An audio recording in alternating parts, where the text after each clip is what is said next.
For weeks. No calls. No messages. Nothing.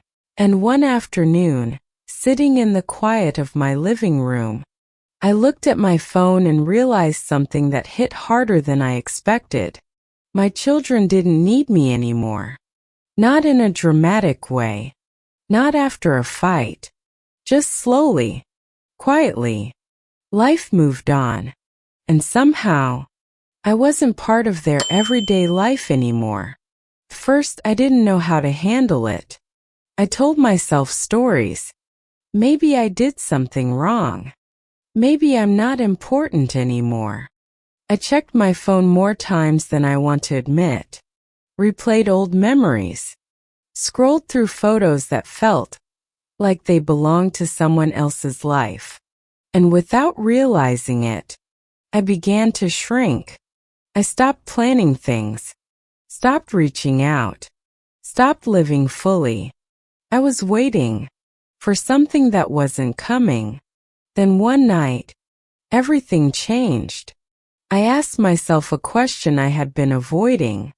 Not, why aren't they calling me? But, what am I doing with my life right now? And that question was uncomfortable. But it was also the moment everything started to shift. The first thing I realized was this: distance is not rejection.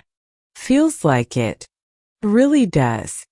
But when I looked honestly, my children weren't leaving me behind. They were building their own lives, just like I once did. Careers, responsibilities, families.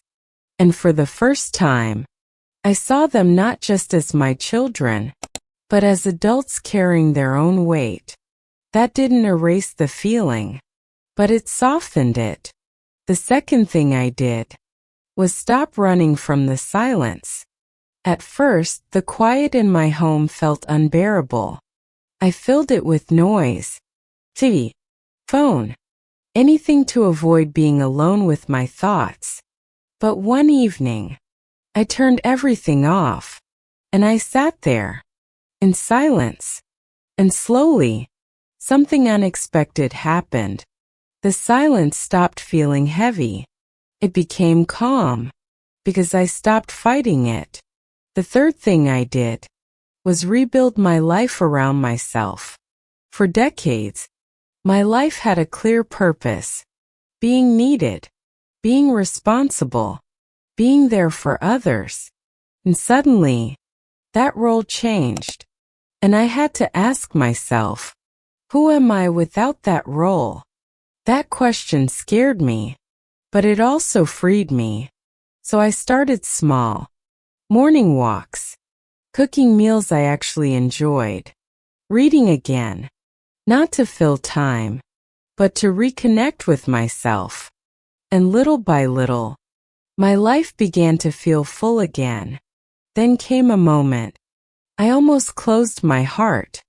I almost said, if they don't need me, I'll stop caring too. And honestly, that would have been easier. But I realized something important. Closing your heart doesn't protect you. It only makes your world smaller. So I made a choice. I stayed open. Not waiting. Not needing. But open. To life. The fourth thing I discovered was something I had misunderstood for years. Connection doesn't only come from family. I started talking to people again. Neighbors.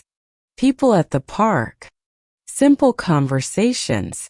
Nothing deep, but real. And those small moments, they mattered more than I expected. Because connection is not about history.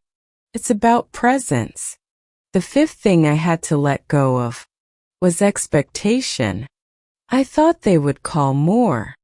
I thought they would visit. Those thoughts were quietly hurting me. So I let them go. Not to disconnect, but to find peace. And once I did, everything changed. A short message felt meaningful. A quick call felt enough. because I stopped measuring it. The sixth thing I found was purpose, because without purpose, days feel long and life feels empty. So I looked for small ways to give, helping someone, being present, doing something that mattered. And that reminded me of something I had forgotten. I still matter. I still have something to give. And here's the truth. That took me 62 years to understand. You are not being left behind. You are being given space to become someone new. So take a moment and ask yourself honestly, what can I start today just for me? Not for your children, not for anyone else, just for you. If this felt familiar, you're not alone, and your story still matters. Tell me in the comments, have you ever felt this quiet distance? Because your words might help someone else feel less alone today. And if you made it this far, take a moment to like this video, subscribe to the channel, and turn on the notification bell. We're building a space here for people who need clarity, comfort, and quiet strength.